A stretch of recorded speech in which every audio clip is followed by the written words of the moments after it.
Bismillahirrohmanirrohim. Assalamualaikum warahmatullahi wabarakatuh. Bertemu lagi dengan saya Ibu Maya Utami Dewi pada mata kuliah Pendidikan Kewarganegaraan dan Anti Korupsi. Pada kesempatan kali ini tema yang akan disampaikan adalah tentang strategi dan upaya pemberantasan korupsi. Baiklah, langsung saja kita masuk pada materi untuk kesempatan kali ini, yaitu strategi dan upaya pemberantasan korupsi. Pemberantasan korupsi membutuhkan kesamaan dalam pemahaman. Pemahaman yang dimaksud di sini adalah mengenai tindak pidana korupsi itu sendiri. Dengan adanya persamaan persepsi, pemberantasan korupsi akan bisa dilakukan secara tepat dan terarah. Nah, hari ini agar pemberantasan itu berjalan lebih efektif, maka hendaknya ketiga strategi harus dilakukan secara bersamaan. Jadi untuk melakukan pemberantasan korupsi, kita harus memiliki pemahaman yang sama dulu terhadap tindak pidana korupsi itu sendiri. Karena selama ini masih banyak orang-orang atau oknum yang menganggap bahwa tindakannya itu tidak termasuk dalam tindak pidana korupsi. Oleh karena itu penting bagi kita untuk mengenal seperti apa korupsi itu, jenis-jenisnya seperti apa, bentuk-bentuknya seperti apa. Dan materi mengenai ini sudah disampaikan pada pertemuan sebelumnya. Nah, harapannya dengan memiliki cara pandang dan persepsi yang sama, ini maka pemberantasan itu akan bisa berjalan lebih efektif, kemudian bisa dilakukan secara serentak, dan ini membutuhkan kesadaran dari berbagai pihak. Apakah dari pihak pemerintah, apakah dari pihak masyarakat, apakah dari pihak lembaga-lembaga negara, ya, penyelenggara negara, yang kesemuanya itu tentunya ketika nanti tumbuh kesadaran sikap atau budaya anti korupsi, ini akan lebih mempermudah dalam melakukan pemberantasan korupsi. Pemberantasan korupsi telah menjadi salah satu fokus utama pemerintah, terutama untuk pemerintah Indonesia pasca reformasi. Berbagai upaya itu telah dicoba untuk ditempuh, baik untuk mencegah maupun memberantas tindak pidana korupsi atau tipikor secara serentak oleh pemegang kekuasaan eksekutif. Dalam hal ini melalui pemerintah pusat dan pemerintah daerah, legislatif, serta yudikatif.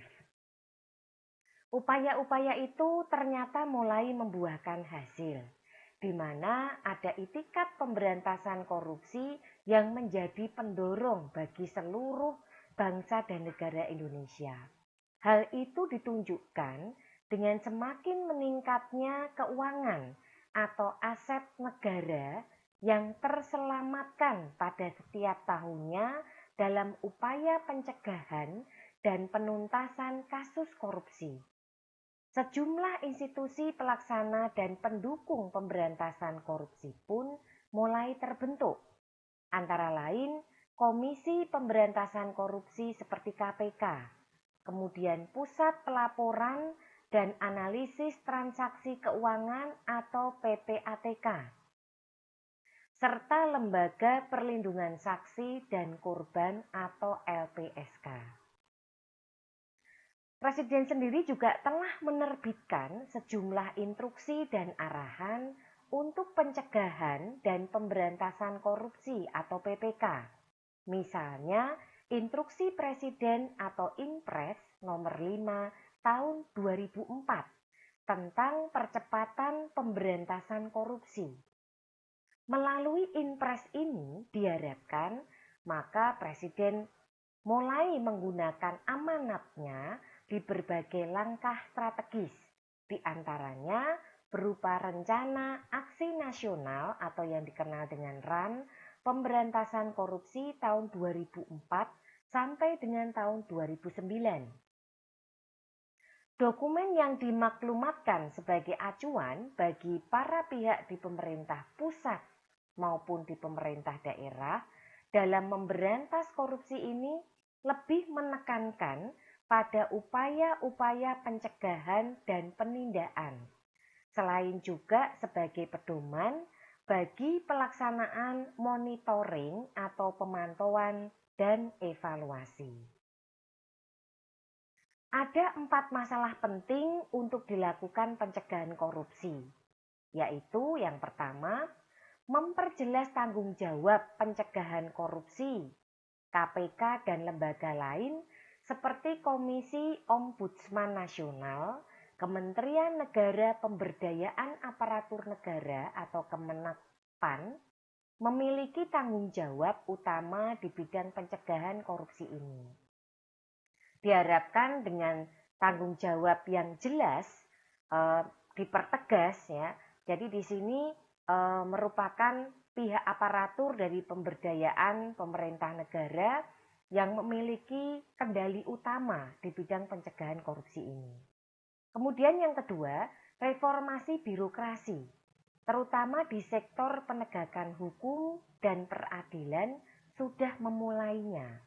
Misalnya saja, Menekpan sudah mengordinasikan penyusunan rancangan undang-undang tentang administrasi pemerintahan. Nah, jadi di sini birokrasi ini juga perlu dilakukan reformasi, harapannya khususnya di bidang pelayanan untuk penegakan hukum dan peradilan, ini sudah dibuatkan semacam rancangan undang-undang bagaimana praktek dan operasionalisasi dari administrasi pemerintah. Sehingga ketika masyarakat ingin mendapatkan pelayanan dari kedua sektor ini, baik dari pihak penegak hukum maupun peradilan, itu lebih memiliki rasa aman. Karena apa? Setiap kegiatan operasionalnya itu dijamin oleh undang-undang. Nah, kemudian yang ketiga, perbaikan sistem pengadaan barang dan jasa diupayakan memperbaiki, antara lain dengan mengumumkan pengadaan barang dan jasa dari masing-masing instansi, baik melalui aplikasi LPSE dan SIRUP. Nah, diharapkan dengan adanya perbaikan sistem pengadaan barang dan jasa ini, harapannya dari berbagai instansi yang terkait itu bisa diberikan pencegahan dini untuk masalah tindak kasus korupsi, sehingga pengadaan barang dan jasa ini benar-benar pengadaan barang dan jasa yang dibutuhkan, bukan pengadaan barang dan jasa yang diupayakan untuk kepentingan pribadi, golongan, atau pihak-pihak tertentu yang tujuannya hanya untuk mencari keuntungan pribadi. Nah, berikutnya pencegahan tindak pidana pencucian uang, Pusat Pelaporan dan Analisis atau PPATK yang belum memiliki pegawai tetap dan banyak menggunakan pegawai dari instansi lain. Sehubungan dengan masalah kepegawaian ini, sudah pernah diusulkan agar Kepala PPATK itu diberikan kewenangan sebagai pembina pegawai negeri sipil dengan merevisi satu pasal pada peraturan pemerintah nomor 9/2003 tentang wewenang pengangkatan, pemindahan, dan pemberhentian pegawai negeri sipil. Nah, harapannya dengan pencegahan tindak pidana pencucian uang ya di Badan PPATK ini dengan menggunakan pegawai tetap yang sudah disahkan oleh pemerintah atau pihak terkait, ini masalah kepegawaian atau SDM itu bisa menjadi satu bentuk pencegahan dini untuk tindak kasus korupsi. Diharapkan dengan memiliki pegawai tetap sendiri, ini tidak akan ada lagi proses pencucian uang yang dilakukan oleh orang-orang yang tidak bertanggung jawab. Nah, ini tadi adalah 4 masalah penting yang dilakukan untuk pencegahan kasus korupsi. banyak sistem yang diterapkan di negara kita ini, yaitu Indonesia, memberikan peluang dan ternyata sistem itu memiliki peluang untuk tindak pidana korupsi. Sistem yang baik itu harusnya bisa meminimalisir terjadinya tindak pidana korupsi. Maka dari itu diperlukan perbaikan sistem. Nah, apa saja yang perlu diberikan pada kegiatan perbaikan sistem? Misalnya saja mendorong transparansi penyelenggara negara. Seperti yang dilakukan KPK ketika menerima pelaporan LHKPN atau laporan harta kekayaan penyelenggara negara dan juga gratifikasi. Ini merupakan bentuk transparansi penyelenggara negara. Jadi kalau ada pejabat tertentu, pihak pimpinan wilayah seperti bupati, gubernur, wali kota, presiden bahkan ya, yang mendapatkan gratifikasi atau mendapatkan katakanlah bisa melaporkan harta kekayaannya. Nah, ini kita mendapatkan laporan transparansi dari para penyelenggara negara tersebut. Sehingga dari mana mereka mendapatkan uang itu, kemudian hasilnya dari mana, kemana, itu jelas seperti itu. Dan ini bukan untuk internal pribadi ranah mereka ya, tapi dalam hal ini hal-hal yang terkait dengan jabatan dan wewenang yang dimiliki, seperti itu. Kemudian yang memberikan rekomendasi kepada kementerian dan lembaga terkait untuk melakukan langkah-langkah perbaikan. Ini juga perlu. Diharapkan dari rekomendasi yang diberikan tadi, badan-badan atau lembaga kementerian dan lembaga-lembaga terkait diberikan kepercayaan penuh untuk melakukan perbaikan internal. Ya, karena kadang-kadang bisa saja ketika akan melakukan perbaikan internal kita terpancang pada pengaruh kekuasaan wewenang dari partai politik, dari lembaga yang lebih tinggi atau pejabat-pejabat yang lebih tinggi sehingga tidak bisa melakukan perbaikan internal. Berikutnya, memodernisasi pelayanan publik dengan online dan sistem pengawasan yang terintegrasi agar lebih transparan dan efektif. Nah, tentunya dengan melakukan modernisasi pelayanan publik ini, kita meninggalkan sistem-sistem konvensional yang memungkinkan terciptanya tindak kasus korupsi, dan kita membuat satu modernisasi pelayanan publik dengan online yang penuh dengan transparansi tadi, sehingga siapapun bisa melihat pelaporan untuk pajak, pelaporan tentang harta kekayaan, kemudian bagaimana proses pembayaran untuk badan-badan unit milik negara, misalkan seperti itu. Nah, ini akan membuat kepercayaan masyarakat itu menjadi meningkat. Dan kita juga harus punya kesadaran yang sama, cara pandang yang sama, wawasan yang sama, untuk memiliki sikap anti korupsi. Pemerintah Indonesia sendiri telah berusaha keras untuk memerangi korupsi dengan berbagai macam cara. KPK sebagai lembaga independen yang secara khusus menangani tindak korupsi, ini menjadi upaya pencegahan dan penindakan tindak pidana. Dengan adanya lembaga ini, memang kita cukup terbantu. Banyak sekali kasus-kasus korupsi yang terungkap. Dan sekaligus ini menjadi contoh, menjadi teladan bagi masyarakat bahwa kita semua harus waspada. Karena ternyata budaya korupsi ini sudah sangat merajalela dan sangat meresahkan. Korupsi dipandang sebagai kejahatan luar biasa. Oleh karena itu memerlukan upaya luar biasa pula untuk melakukan pemberantasannya. Upaya pemberantasan korupsi itu terdiri dari dua bagian besar, yaitu penindakan dan pencegahan.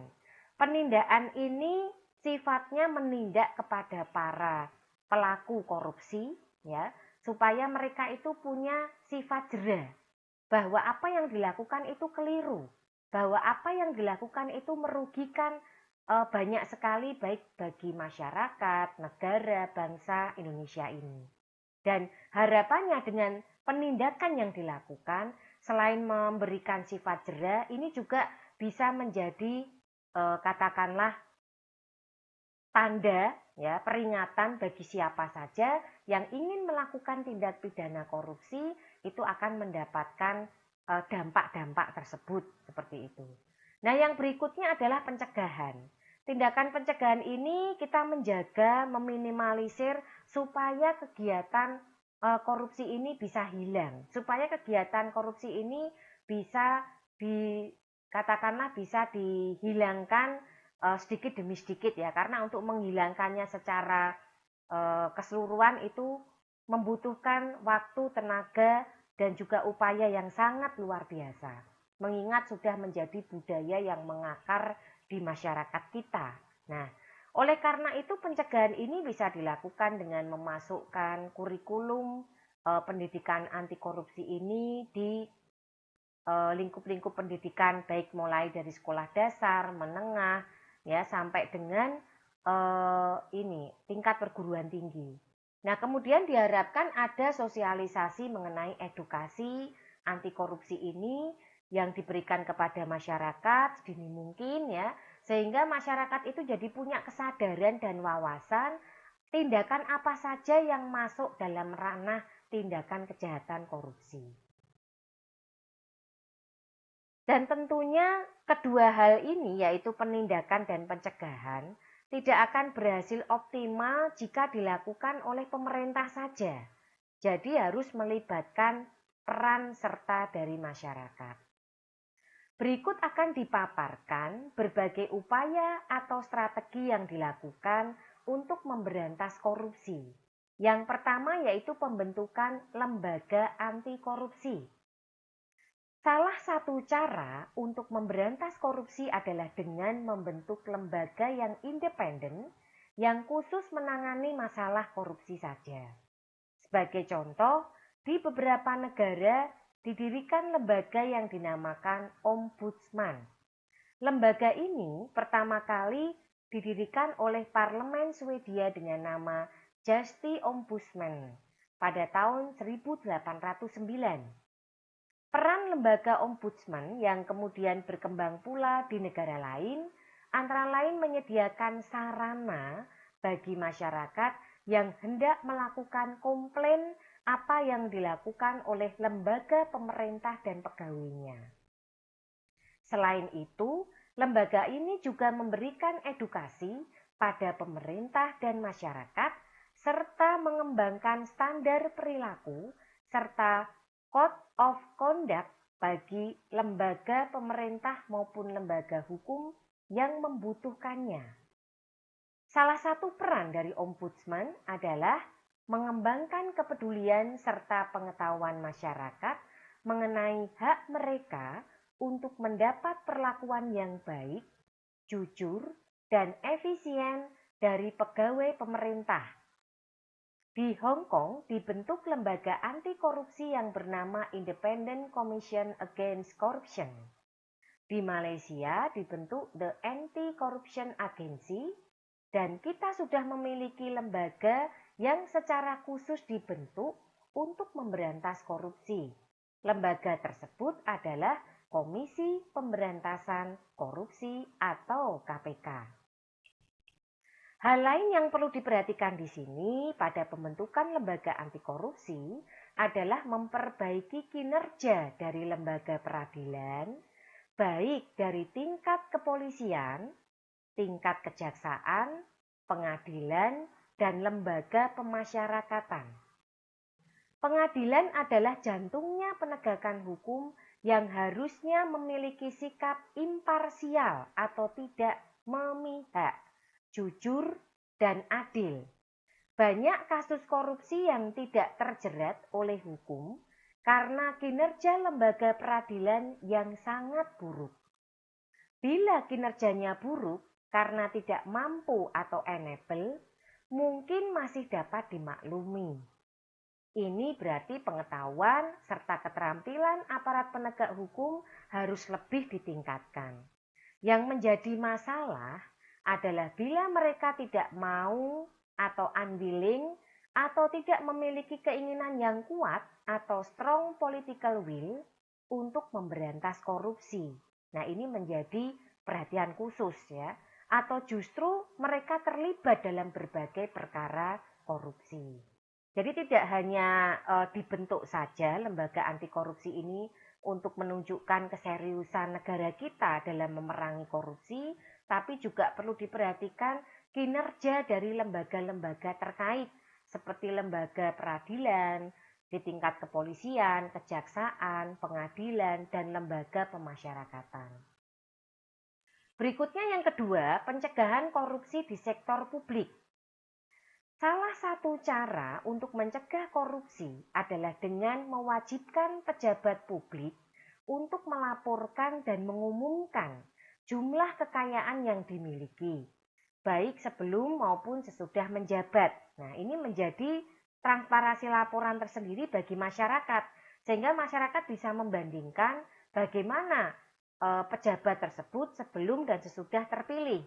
Dengan demikian, masyarakat dapat memantau tingkat kewajaran peningkatan jumlah kekayaan yang dimiliki, khususnya apabila ada peningkatan jumlah kekayaan setelah selesai menjabat. Nah, apabila ditemukan ada yang tidak wajar karena dirasa sangat naik ya, melebihi dari apa yang ada, nah ini bisa menjadi perhatian tersendiri. Kesulitan timbul ketika kekayaan yang didapatkan dengan melakukan korupsi itu dialihkan kepemilikannya kepada orang lain, misalnya anggota keluarga seperti kepada suami atau kepada istri atau kepada anak. Nah, ini salah satu cara untuk menghilangkan jejak. Sehingga kita menemukan kesulitan untuk bisa istilahnya menunjukkan bukti bahwa itu diperoleh dari melakukan tindakan korupsi. Untuk kontrak pekerjaan atau pengadaan barang, baik di tingkat pemerintah pusat, daerah, maupun militer, salah satu cara untuk memperkecil potensi korupsi adalah dengan melakukan lelang atau penawaran secara terbuka. Masyarakat harusnya diberikan otoritas atau akses untuk dapat memantau dan memonitor hasil dari pelelangan atau penawaran tersebut. Harapannya dengan melakukan pemantauan tersebut, maka bisa didapatkan semacam paling tidak pengamatan ya. Jadi kalau ada hal di luar kendali, hal-hal yang sifatnya penyelewengan itu segera bisa ditemukan. Untuk itu harus dikembangkan sistem yang dapat memberikan kemudahan bagi pihak masyarakat untuk ikut memantau ataupun mengawasi ataupun memonitor hal tersebut. Jadi perlu dibuatkan satu sistem aplikasi yang katakanlah memudahkan publik untuk bisa ikut memantau kegiatan-kegiatan yang dilakukan oleh pemerintah pusat, daerah, maupun militer. Korupsi juga banyak terjadi dalam perekrutan pegawai negeri dan anggota militer baru. Korupsi, kolusi, dan nepotisme itu sering terjadi dalam kondisi ini. Sebuah sistem yang transparan dan akuntabel dalam hal perekrutan pegawai negeri dan anggota militer itu juga perlu dikembangkan. Karena selama ini semuanya seperti bersifat private untuk lembaga-lembaga tersebut. Nah, ada kalanya kita juga dari pihak masyarakat umum itu ingin melihat hasil perekrutan pegawai negeri dan anggota militer yang transparan itu seperti apa. Terutama untuk anggota militer ya. Karena sering mendengar bahwa perekrutan untuk anggota militer di bagian bidang tertentu itu kadang melalui jalur-jalur khusus yang di luar dari sistem yang sudah ditentukan. Banyak sekali contoh seperti itu. Berikutnya pencegahan sosial dan pemberdayaan masyarakat. Salah satu upaya memberantas korupsi adalah memberi hak pada masyarakat untuk mendapatkan akses terhadap informasi atau access to information. Sebuah sistem harus dibangun di mana kepada masyarakat termasuk media diberikan hak meminta segala informasi yang berkaitan dengan kebijakan pemerintah yang mempengaruhi hajat hidup orang banyak. Hak ini dapat meningkatkan keinginan pemerintah untuk membuat kebajikan atau kebijakan dan menjalankannya secara transparansi. Pemerintah sendiri tentunya memiliki kewajiban untuk melakukan sosialisasi atau diseminasi berbagai kebijakan yang dibuat dan akan dijalankan. Yang keempat, pencegahan dengan memasukkan pendidikan anti korupsi di lingkup sekolah atau perguruan tinggi. Pendidikan anti korupsi bagi siswa mengarah pada pendidikan nilai-nilai, yaitu nilai-nilai kebaikan dalam berpendapat, ya. Jadi di sini diharapkan dengan memberikan pendidikan nilai-nilai kebaikan itu akan menjadi dasar bagi siswa untuk memahami tentang pendidikan anti korupsi. Suseno dalam Jabar tahun 2009, bukunya berpendapat bahwa pendidikan yang mendukung orientasi nilai adalah pendidikan yang membuat orang itu merasa malu apabila tergoda untuk melakukan korupsi dan marah bila ia menyaksikannya. Menurut Suseno, ada 3 sikap moral fundamental yang akan membuat orang menjadi kebal terhadap godaan korupsi. Ketiga sikap moral fundamental tersebut adalah kejujuran, rasa keadilan, dan rasa tanggung jawab. Melalui pendidikan karakter anti korupsi inilah yang pertama, para siswa sejak usia dini sudah mengetahui tentang seluk-beluk praktek korupsi sekaligus konsekuensi yang akan diterima oleh para pelaku.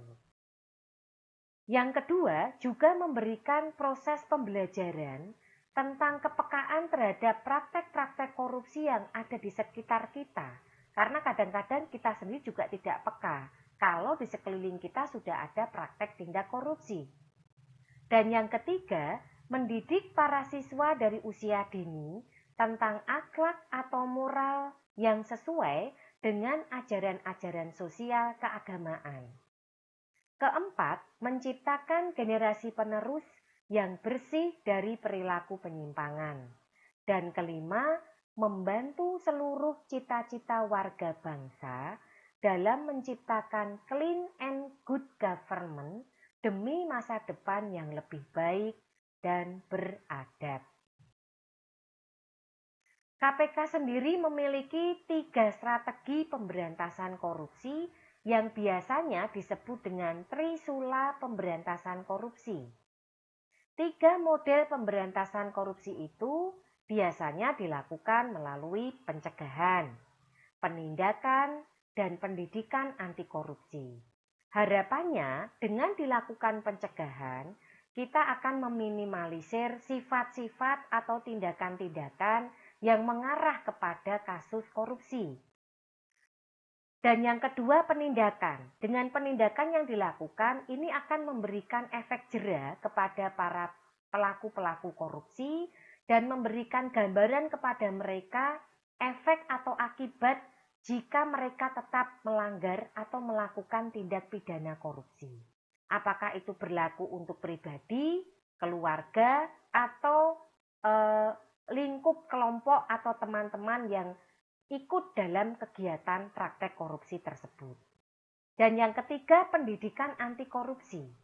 Untuk pendidikan anti korupsi ini diberikan di tingkat sekolah dasar, menengah sampai tingkat perguruan tinggi dengan harapan kita menanamkan rasa budaya anti korupsi ini sedini mungkin kepada generasi kita. Karena kita mengharapkan generasi muda kita memiliki budaya anti korupsi yang nanti bisa terus dibawa berkelanjutan sampai generasi-generasi yang mendatang. Nah, harapannya dengan menerapkan pendidikan anti korupsi ini di tingkat sekolah dasar, menengah sampai perguruan tinggi, itu bisa menjadi salah satu pendidikan pemberian nilai-nilai dasar yang kemudian akan membentuk budaya dari generasi muda kita menjadi generasi yang bertanggung jawab dan memiliki sikap anti korupsi. Ada juga yang menerapkan 6 strategi, di antaranya pencegahan pada lembaga penegak hukum, dan lembaga-lembaga lainnya, ya. Kemudian yang kedua, penindaan. Yang ketiga, harmonisasi peraturan perundang-undangan. Jadi harapannya undang-undang peraturan yang dibuat itu memiliki sifat harmonis dan juga berkesinambungan dengan gerakan anti korupsi yang diterapkan. Kemudian yang keempat, penyelamatan aset hasil korupsi. Harapannya aset hasil korupsi ini kita amankan, kita jaga, kita lestarikan, kita rawat untuk dimanfaatkan bagi generasi muda kita yang akan datang. Kemudian yang kelima, kerjasama internasional. Harapannya untuk tindak kasus korupsi ini tidak hanya untuk lingkup internal, tapi kita juga bisa bekerja sama secara internasional dengan negara-negara lain memberantas tindak kasus korupsi ini. Karena ini sudah merupakan masalah internasional. Kemudian yang terakhir adalah pelaporan. Dengan adanya pelaporan, diharapkan membentuk satu laporan yang sifatnya transparansi dan bisa memberikan informasi sehingga bisa memberikan informasi yang setidaknya itu membuat masyarakat lebih percaya kepada apa yang dilaporkan. Ya, jadi dengan laporan yang transparansi ini menjadi paling tidak pengawas atau monitor bagi setiap kegiatan sehingga meminimalisir kegiatan yang mengarah kepada tindak kasus korupsi. Berikutnya adalah peran serta pemerintah dalam memberantas korupsi. Partisipasi dan dukungan dari masyarakat sangat dibutuhkan dalam mengawali upaya pemerintah melalui KPK dan aparat hukum lainnya. KPK yang ditetapkan melalui Undang-Undang Nomor 30 Tahun 2002 tentang Komisi Pemberantasan Tindak Pidana Korupsi untuk mengatasi, menanggulangi, dan memberantas korupsi merupakan komisi independen yang diharapkan mampu menjadi martir bagi para pelaku tindak KKN. Adapun agenda KPK adalah sebagai berikut. Membangun kultur yang mendukung pemberantasan korupsi. Mendorong pemerintah melakukan reformasi publik sektor dengan mewujudkan good governance. Membangun kepercayaan masyarakat. Mewujudkan keberhasilan penindakan terhadap pelaku korupsi besar. Dan memacu aparat hukum lain untuk memberantas korupsi. Upaya yang dapat ditempuh dalam pemberantasan korupsi diantaranya upaya pencegahan atau preventif, upaya penindaan atau kuratif, upaya edukasi masyarakat atau mahasiswa, dan upaya edukasi LSM atau lembaga swadaya masyarakat. Upaya pencegahan atau preventif sendiri diantaranya menanamkan semangat nasional yang positif dengan mengutamakan pengabdian pada bangsa dan negara melalui pendidikan formal, informal, dan agama. Melakukan penerimaan pegawai berdasarkan prinsip keterampilan teknis. Para pejabat diimbau untuk mematuhi pola hidup sederhana dan memiliki tanggung jawab yang tinggi.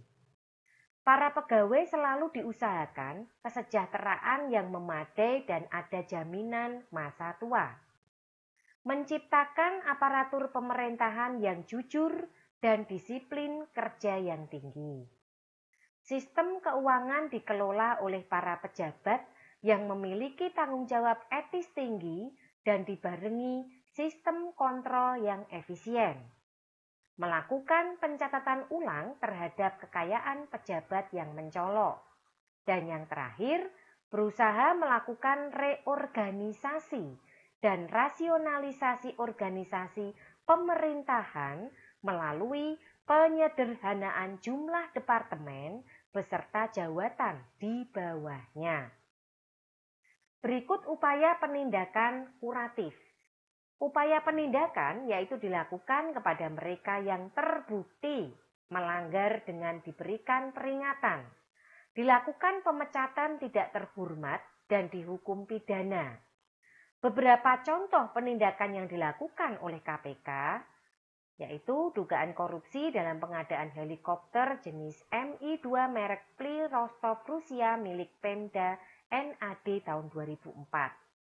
Ada juga dugaan korupsi pada penyalahgunaan fasilitas presipmen dan placement deposito dari BI kepada PT Texmaco Group melalui BNI pada tahun 2004. Ini contoh yang agak lama ya, mungkin sekarang tahun 2022 itu banyak sekali kasus-kasus yang sudah diambil atau ditindak oleh KPK. Berikutnya, upaya edukasi masyarakat atau mahasiswa. Salah satu contohnya yaitu memiliki tanggung jawab guna melakukan partisipasi politik dan kontrol sosial terkait dengan kepentingan publik. Yang kedua, tidak bersikap apatis dan acuh tak acuh. Yang ketiga, melakukan kontrol sosial pada setiap kebijakan, mulai dari pemerintahan desa hingga ke tingkat pusat atau nasional. Berikutnya, membuka wawasan seluas-luasnya, pemahaman tentang penyelenggaraan pemerintahan negara dan aspek hukumnya. Dan yang terakhir, mampu memposisikan diri sebagai subjek pembangunan dan berperan aktif dalam setiap pengambilan keputusan untuk kepentingan masyarakat luas. Dan yang terakhir yaitu upaya edukasi LSM atau Lembaga Swadaya Masyarakat.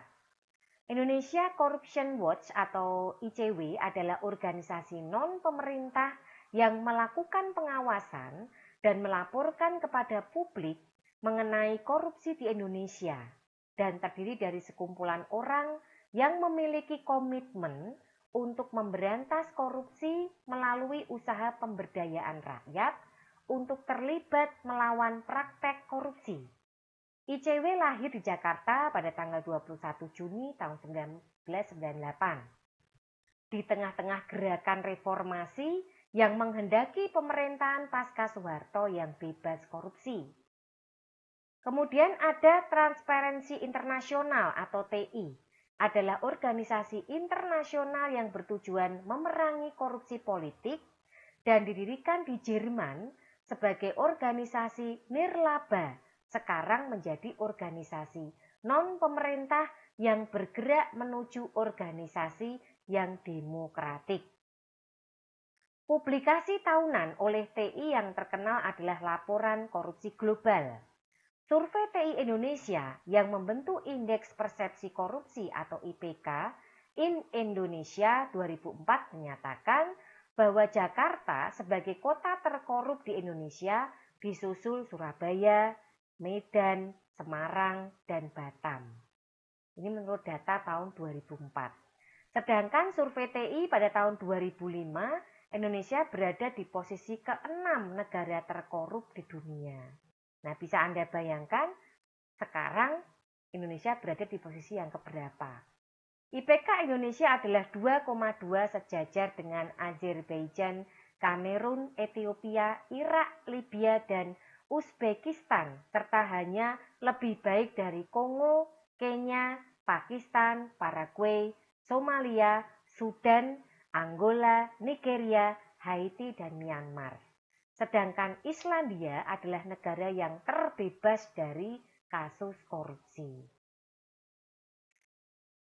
Baik, itulah tadi gambaran tentang upaya dan usaha beberapa strategi yang diharapkan itu mampu mencegah terjadinya tindak pidana korupsi. Kira-kira itu yang bisa Bu Maya sampaikan. Mohon maaf jika dalam penyampaian ada hal yang kurang berkenan. Akhir kata saya undur diri dulu. Wassalamualaikum warahmatullahi wabarakatuh.